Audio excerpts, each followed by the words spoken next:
Hello again everyone and welcome back to Dragon Age 2. We are back here in our little homestead here in Lawtown. And we're gonna have to look through all this other cut. Well, we don't have to, but we want to do it, to be honest. I find it really interesting reading through all this stuff. Right, so, Baragran the Bold. Baragran the Bold was either a hero or a traitor, depending on how you look at it. Before Exile was common among the dwarves, only the most heinous crimes warranted a dwarf being stripped of house and sent to the surface. Baragran qualified and was banished on accusations of regicide after killing a dwarven king on the Proving Sands.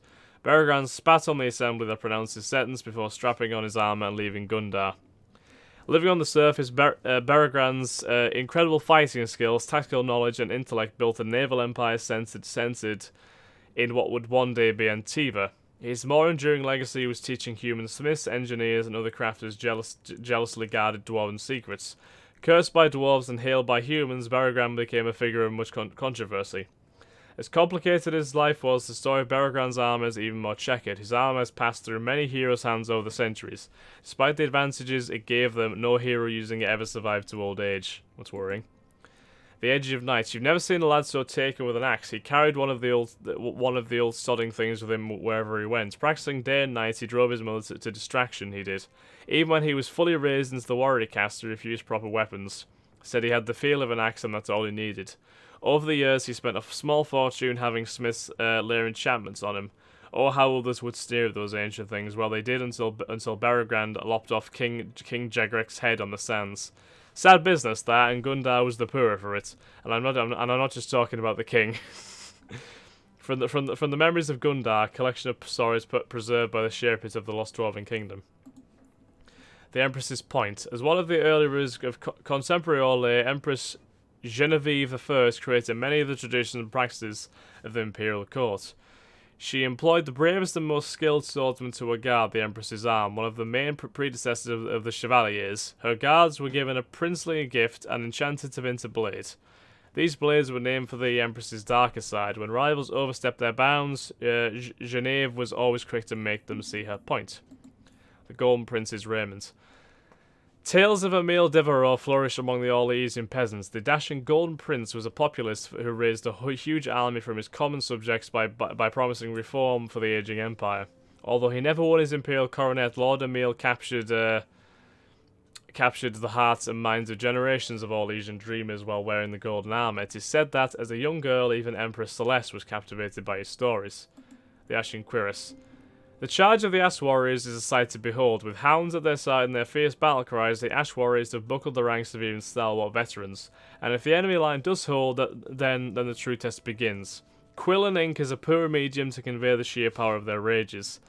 Despite the Ash Warriors' renown, several misconceptions persist. Some believe the mercenaries are predominantly Avar or Chasing tribesmen. Certainly their armor evokes barbarian roots. But the men and women of the Ash Warriors are almost entirely civilized. In my travels as Chronicle and Surgeon, I spent several months with the Ash Warriors, although finding any willing to speak of their history was difficult. The stories I gradually listed were chilling tales of hard men. One was an arsonist who joined the Ash Warriors on the gallows, another had committed fratricide, and another's died past I dare not recount. In joining the Ash Warriors, their crimes were forgiven, for it was as if they were never born. Even in legal records, their old life is erased, contracts voided, marriages annulled, records of birth erased. In this, they are much like the Dwarven Legion of the Dead. Their new lives are dedicated to redemption and service. My first night with the band, I was startled when they asked me to sing a few verses from the Chant of Light. Grim to a man and fiercely garbed, yet they were as eager to hear the chant as the most faithful parishioner. I felt as the first missionaries must have, surrounded by barbarians. The more I learned of the Ash Warriors, the more questions I had. They are mercenaries who demand no pay, men with no past, consider the king as men, yet beholden to no one. I could have travelled with them for many years and still had mysteries to uncover. What a weird bunch. The Dogs of War. And then Velkormin swung his mighty hammer, and the blow tore the Alamari band's head clean off. He lay crumpled beneath the war leader, and Velkorminth did shout, "You canine lovers, you who think you can defeat me, stand before me and my dogs, they are the dogs of war." He planted his blood-soaked hammer in the earth, and his enemies did quiver. But victory would not go to the chasing for that day, for Hafter approached and intoned, "I am Hafter, slayer of Darkspawn, leader of the Alamari. No dog, no wolf alive frightens me." And so they traded blows for 3 days and 3 nights, bruised, blooded, and tired they grew. It was after 1,000 blows that Hafter's blade, Usaris, found Velkomen's heart.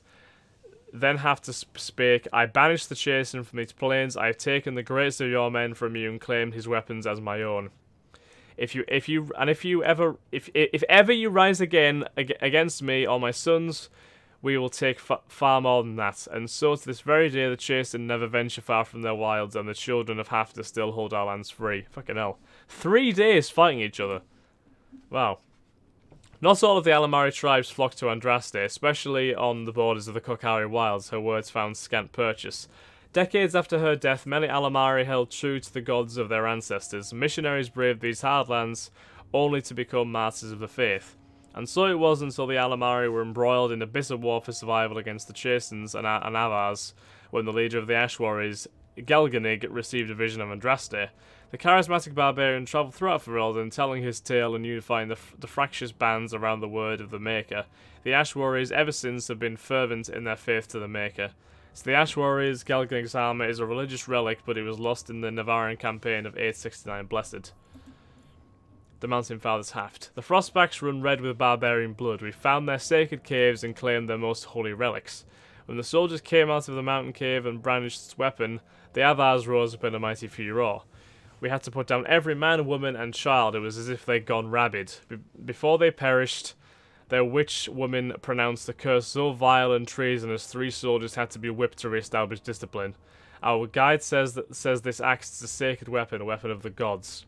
We plan to march further into the mountains to defeat the last of the tribe. Surely there cannot be more than 1,000 left. I have every confidence that by next spring these barbarians will plague us no more. Then we can turn our attention fully to the Chastened and Alamari. Although this axe may look crude, I assure you that it is of enormous importance to these backward people.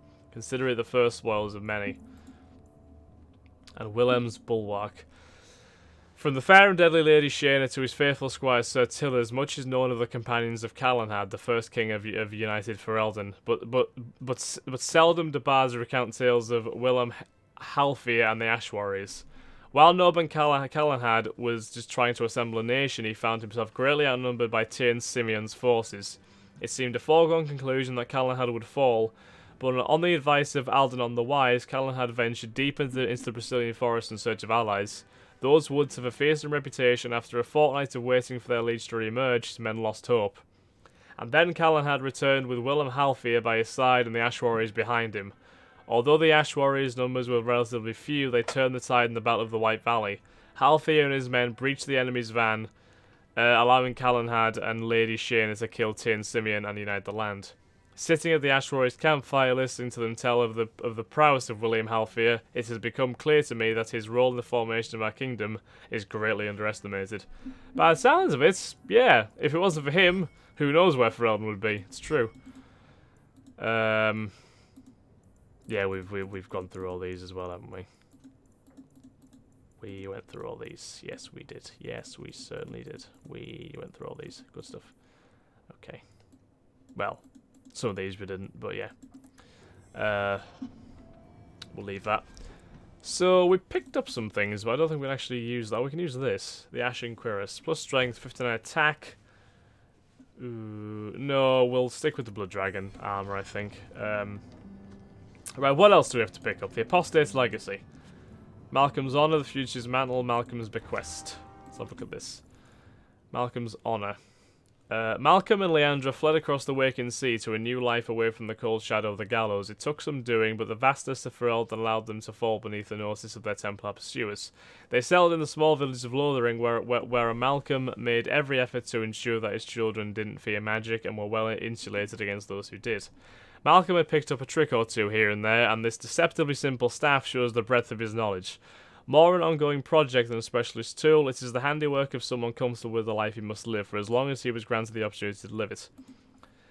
In Kirkwall, Malcolm met Leandra, and despite all common sense, courted her. The few times Leandra managed to slip away from her family, Malcolm showed her a whole new world. Something completely different from her cloistered existence. It was dangerous, forbidden, and she quickly fell madly in love with the dashing Malcolm Hawke. Oh, Malcolm Hawke.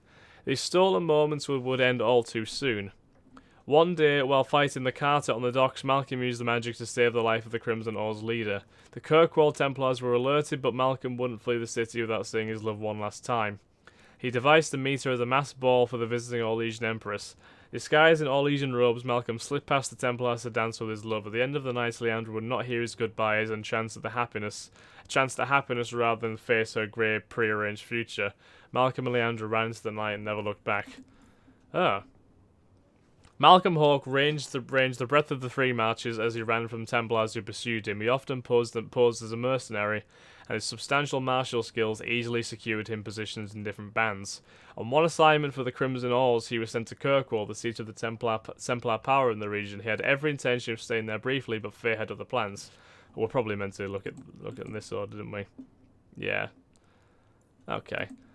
Malcolm would never tell his wife or young children where he was from. It was a bloody tale that forever gave him nightmares. When their love was still fresh, Leandra once pressed him on the subject. All he would say is freedom's price is never cheap. But that was 100 leagues and a lifetime ago. His haunted gaze lingered on his favourite boots, and he would say no more. Huh. So what relation am I to Malcolm again?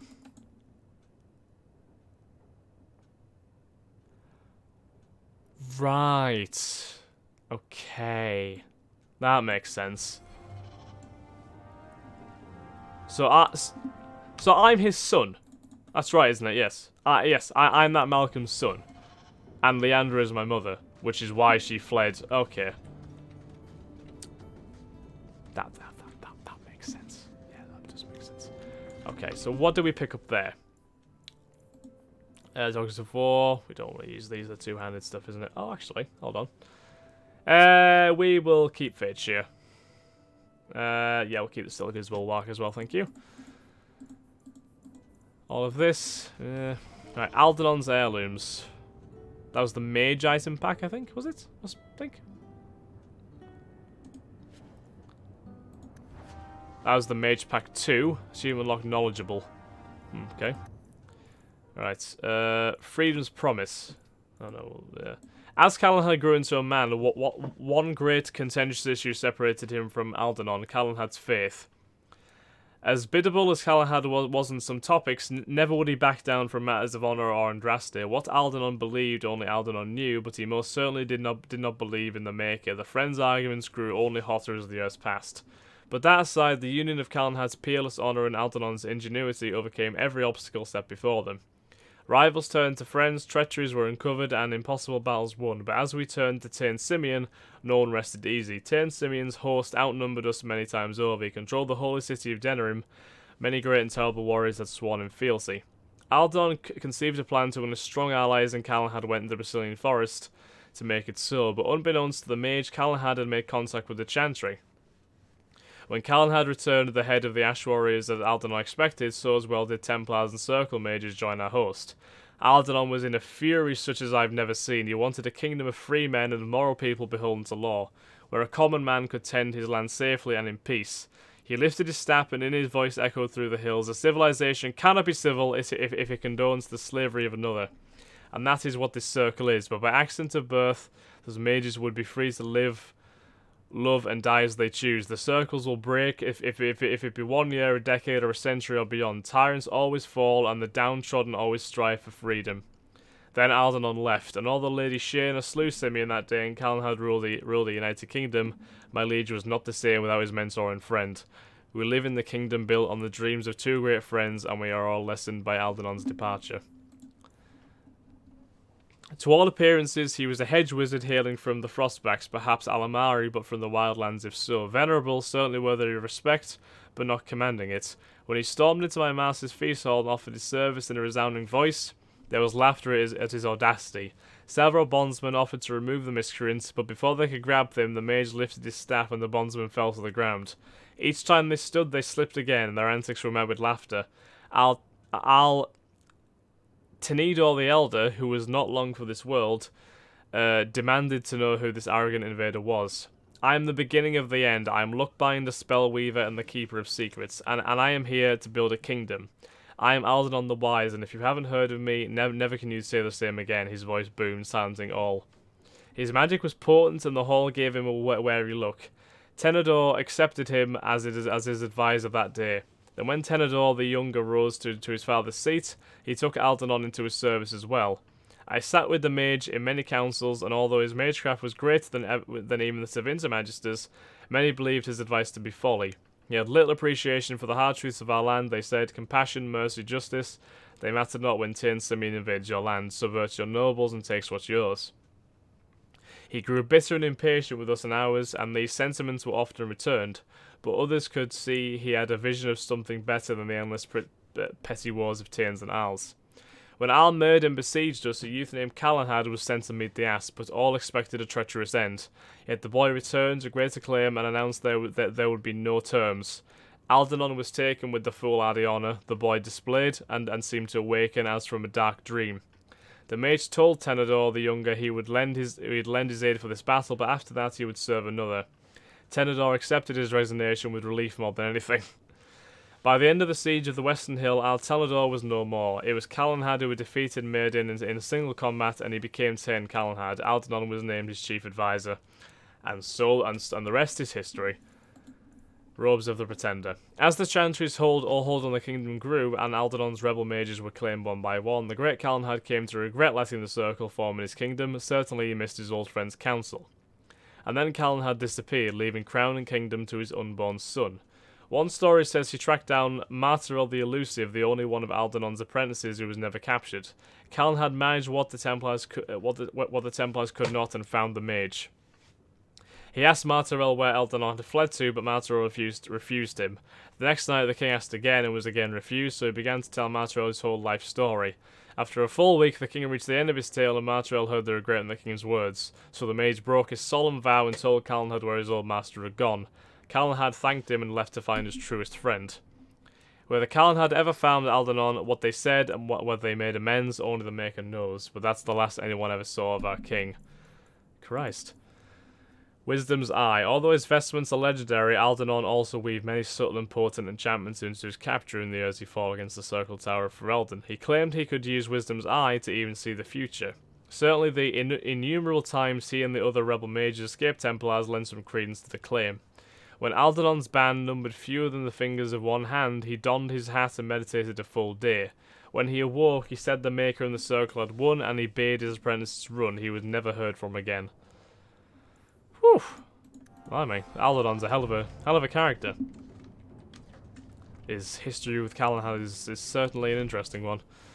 So what do we pick up there then? It was mostly mage stuff, wasn't it? I think it generally was. We don't have it in us to actually use most of this stuff, unfortunately. No. Right. What about the Black Sheep cache? There's more in here than I actually realised. I'm not actually sure we can carry all this. We have 51. There's 1, 2, 3, 4, 5, 6, 7, 8, 9. No, we can't. Jesus! Why is there so much stuff here? How am I going to be able to sort through all of this? Oh dear me, there's so much stuff. Like, honestly. The thing that annoys me is why can't I compare to my other party members when I'm in here? That would be a lot better, I think. Like, holy hell. Right, we'll leave it at that. My god, there's so much stuff. Right, the Black Sheep cache. This looks more like a rogue. Yes, a rogue item pack. So, is there any more lords popping up? No, it's just items, right. During the merriest part of the night in any tower in the lands, odds are good you'll hear of one of the many tales of the Black Fox, a scoundrel and a hero. The Black Fox's misadventures took him and his band throughout Thedas. He's blamed for many thefts, a few murders, a revolution, and almost a kingdom-wide civil war, but every one of his deeds were designed to thwart tyranny and oppression. The final tale of the Black Fox tells of him and his band searching for the sunken city of the elves deep in the forest of Arlathan, where he parted with this jerkin in a less than voluntary manner.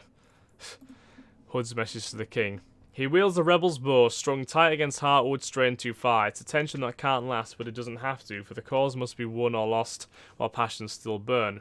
It's a powerful template for revolution repeated many times across the 3 marches, but was it born on a battlefield or in rhetoric? The message to the king is where the stories usually diverge. Sometimes it's a plea for liberty taken to a tyrant's heart by the point of an arrow. More often it's carried in the clatter of a sacrifice as weapons fall to a courtyard's cobbles. It depends on the audience. The young like their victories sudden and violent, while the old prefer something more cautionary. It may be that Hood is not so much a person as a tactic, ushered to far horizons or the graves embraced in order to protect conspirators. After all, how many deaths can he claim when one is the typical limit for a common man?